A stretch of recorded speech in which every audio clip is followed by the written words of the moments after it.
അയ്യോ കഷ്ടം, ഞാൻ ഈ ദരിദ്രവാസിയാണല്ലോ കിഡ്നാപ്പ് ചെയ്ത് കൊണ്ടുവന്നത്. കാശില്ല എങ്കിൽ നിങ്ങളുടെ കയ്യിൽ ആഭരണങ്ങൾ ഉണ്ടാവുമല്ലോ, അതെടുത്ത് കൊണ്ടുപോവാ.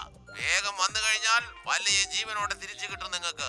പറഞ്ഞത് മനസ്സിലായോ? അയ്യോ വേണ്ട വേണ്ട, എല്ലാ ആഭരണങ്ങളും ഞാൻ കൊണ്ടുവന്നേക്കാം. ബല്ലേട്ടനെ ഒന്നും ചെയ്യല്ലേ പ്ലീസ്. ഈ ബല്ലായുടെ കയ്യിൽ നിന്നും കാശ് പലിശ സഹിതം എങ്ങനെയെങ്കിലും കൈക്കലാക്കാതെ വിടുന്ന പ്രശ്നമില്ല.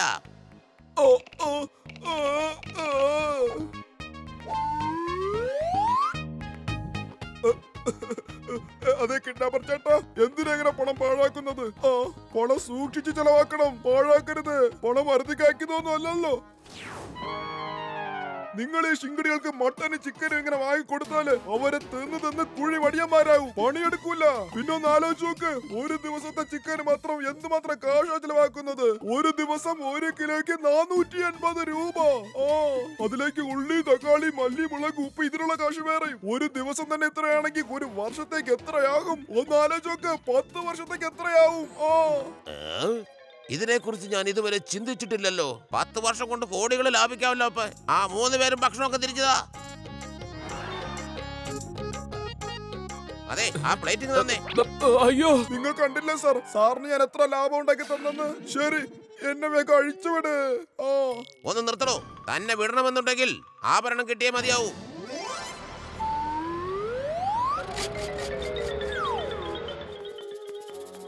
വേഗം ആഭരണങ്ങൾ തരൂ.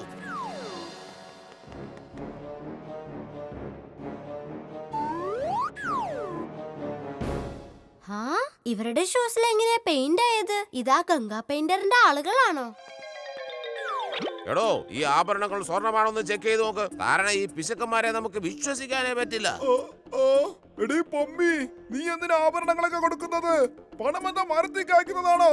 എന്റെ പല്ലേട്ടാ, ഇങ്ങനൊന്നും പറയല്ലേ. എനിക്ക് നിങ്ങളാണ് ഇമ്പോർട്ടന്റ്, ഈ ആഭരണങ്ങളല്ല. ബോസ്, ഈ ആഭരണങ്ങൾ വ്യാജമാണല്ലോ. ബോസ്, ഇതും വ്യാജമാണ്. ഇവര് നമ്മളെ വിഡ്ഢികളാക്കി ബോസ്. ഈ വ്യാജ ആഭരണങ്ങളിൽ സ്വർണം പൂശിയിരിക്കുകയാണ്. ഇനി നമ്മൾ എന്ത് ചെയ്യും ബോസ്?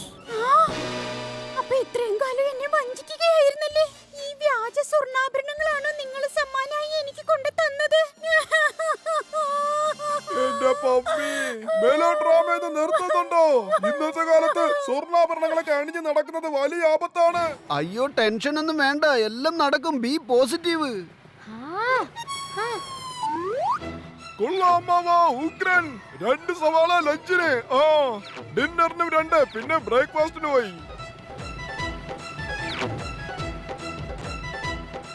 എന്റെ ബല്ല സാറേ, പിശുക്കിന് ഒരു പരിധിയൊക്കെ ഉണ്ട്.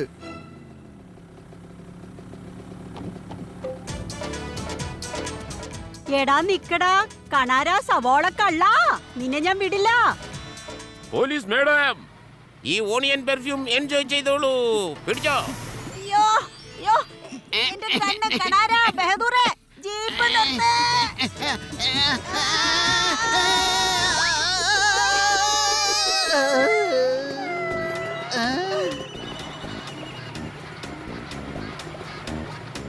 മാമ, ഈ ഷോർട്ട് കട്ടിലൂടെ പോയി അയാളുടെ വഴി ബ്ലോക്ക് ചെയ്യാം. ഓക്കെ അനന്തരവാ.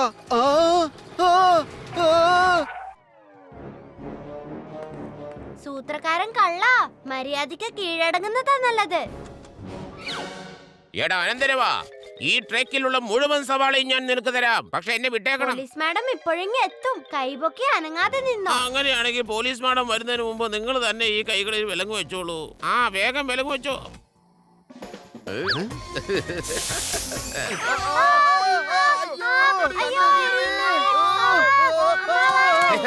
വന്നിരിക്കുന്നു, അത് എന്നെ അറസ്റ്റ് ചെയ്യാൻ. അനന്തരവ, ആ കള്ളന്റെ പൊടി പോലും കാണുന്നില്ലല്ലോ. നമ്മളിനി എന്ത് ചെയ്യും? അയാള് രക്ഷപ്പെട്ടു. പക്ഷെ അവനെ പിടിക്കാനുള്ള തന്ത്രം എന്റെ കയ്യിലുണ്ട്. എലിയെ പിടിക്കാൻ കൂട്ടിനകത്ത് ഭക്ഷണം വെക്കണം. ഈ പ്ലാൻ കൊള്ളാലോ കൊച്ചേർക്ക. അവൻ നമ്മുടെ വണ്ടി കൊള്ളയടിക്കാൻ വന്ന ഉടനെ അവനെ പിടികൂടണം. എന്താടാ?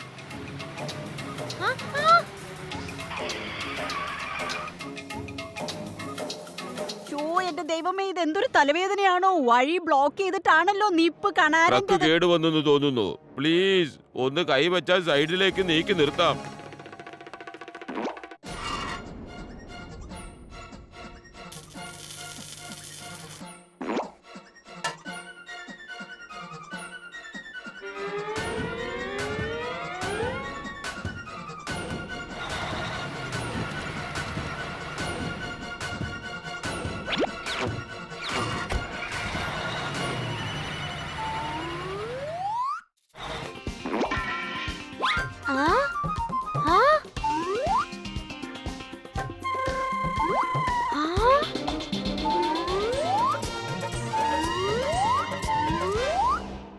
മാമ വേഗം പോലീസ് മേഡത്തെ വിവരം അറിയിക്ക്. മാവിൻ തോട്ടത്തിലേക്ക് വരാൻ പറ. കള്ളന്മാരാരാന്ന് മനസ്സിലായി. അതിനെന്താ മോനെ, ഞാൻ ഇപ്പൊ തന്നെ വിളിക്കാം. Don't worry.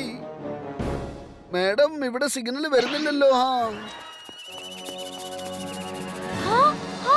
എടോ, എങ്ങോട്ടാ പോകുന്നത്? താൻ ആരാന്ന് പറ. ഞാൻ പോലീസ് മാഡത്തിനെ ഫോൺ ചെയ്യുകയാണ്. നിങ്ങളുടെ മോഷണമേ പിടിക്കപ്പെട്ടിരിക്കുന്നു.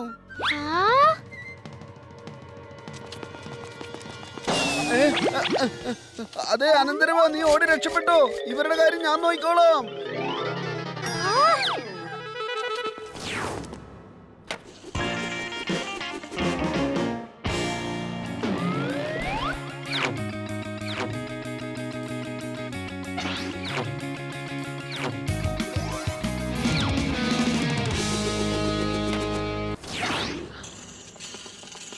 എടാ നിൽക്ക്, എങ്ങോട്ടാ ഓടുന്നത്?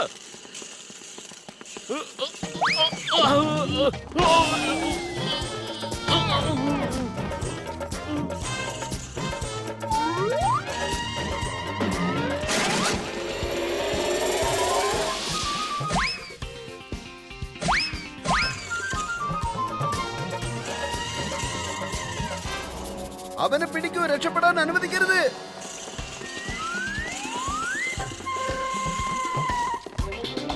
ബൈ ബൈ, നമുക്ക് വീണ്ടും കാണാന്നേ. ബോസ്, ബോസ്, ആ അനന്തരവനോട് രക്ഷപ്പെട്ടു. അവൻ പോലീസിനെയും കൂട്ടി വരുന്നുണ്ടാകും.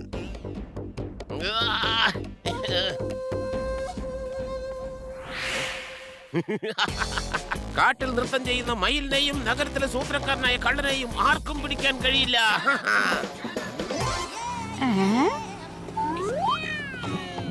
എടോ പല്ലേ, താൻ വെള്ളം കള്ളനെ പിടിക്കാൻ പോവാണോ അതോ വെള്ളം മോഷ്ടിക്കാൻ പോവാണോ? പറ. എന്റെ പോലീസ് മാഡം, നിങ്ങൾ കള്ളനെ പിടിച്ചോളൂ, ഞാൻ വെള്ളം നിറച്ചോളാം. പോലീസ് മാഡം നോക്കൂ, മാവിൻ തോട്ടമാണത്. കള്ളന്മാരുടെ താവളവാ. അയ്യോ, സ്ഥലം ഇത് തന്നെയാണല്ലോ. പക്ഷെ ഒരു ടാങ്കർ പോലും കാണുന്നില്ല. ഇതൊക്കെ എന്താ?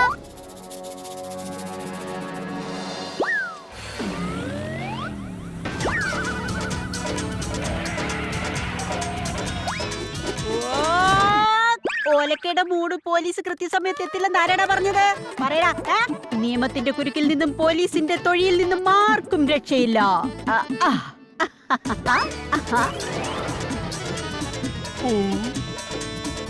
ഇതാണ് നമ്മുടെ പോലീസ് മാഡത്തിന്റെ ഒരു സ്റ്റൈൽ ഇട്ടാ. പിന്നെന്താ ഉണ്ടായെന്ന് അറിയോ?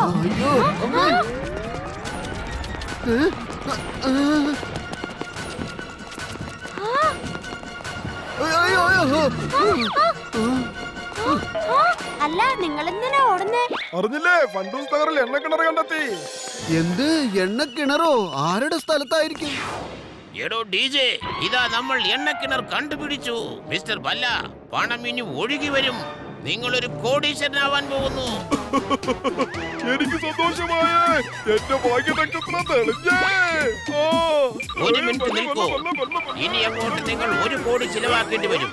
അത് കഴിഞ്ഞ് അറബ് ഷെയ്ഖായി മാറിക്കോ. 1 കോടിയോ? അതെന്തിനാ?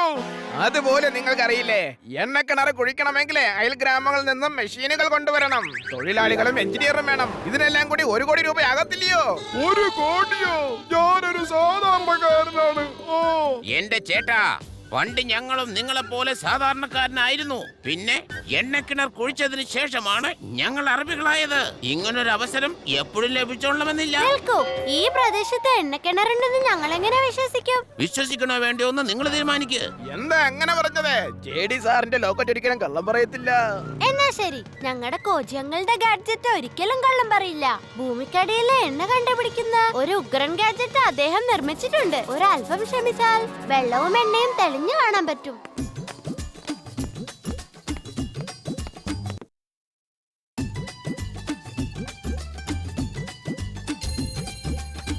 കണ്ടില്ലേ അനന്തരവാ, മിറാക്കിൾ! ഇവിടെ ഈ പ്രദേശത്ത് എണ്ണയുണ്ടെന്ന് ഉറപ്പാണ്.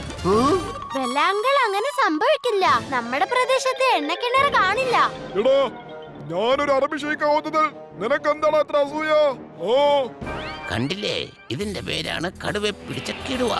ഇവര് വല്ല പണിയൊപ്പിക്കുമെന്ന് എനിക്ക് ഉറപ്പുണ്ടായിരുന്നു. അതുകൊണ്ട് ആദ്യം തന്നെ ഓയിൽ ഡ്രം അണ്ടർഗ്രൗണ്ടിൽ സെറ്റ് ചെയ്ത് വെച്ചിരിക്കുകയാണ്. നിങ്ങളുടെ സൂത്ര ഉഗ്രനാണല്ലോ ചേട്ടാ. ഹലോ സാർ, ഞാനാ JD. ഞാനന്ന് ഫോറിനിൽ നിന്ന് കിണർ കുടിക്കുന്ന ഒരു മിഷൻ വാങ്ങി തന്നില്ലേ? അത് നമ്മുടെ ഫണ്ടൂഷ് നഗറിലെ ഭല്ലാ സേട്ടിന്റെ വീട്ടിലേക്ക് കൊണ്ടുവരൂ. അവിടെയാ കിണർ കുടിക്കാൻ പോകുന്നത്. ഞങ്ങൾ പറഞ്ഞ വാക്ക് പാലിച്ചിരിക്കുകയാണ്. ഇനി നിങ്ങൾ ഞങ്ങൾക്ക് 1 കോടി തന്ന് വാക്ക് പാലിക്കണം. എങ്ങനെയെങ്കിലും 1 കോടി തരൂ. ലോൺ എടുക്കൂ, ജനങ്ങളെ സമീപിക്കൂ, അല്ലെങ്കിൽ നിങ്ങളുടെ ബിസിനസിന് പാർട്ട്നേഴ്സിനെ ഉണ്ടാക്കൂ. അല്ലെങ്കിൽ ഇങ്ങനെ അറബിയാകാനുള്ള അവസരം കൈവിട്ടു പോകുമെന്ന് ഉറപ്പാണ്. എണ്ണക്കിണർ എന്ന സ്വപ്നം വെള്ളത്തിലായി പോകും.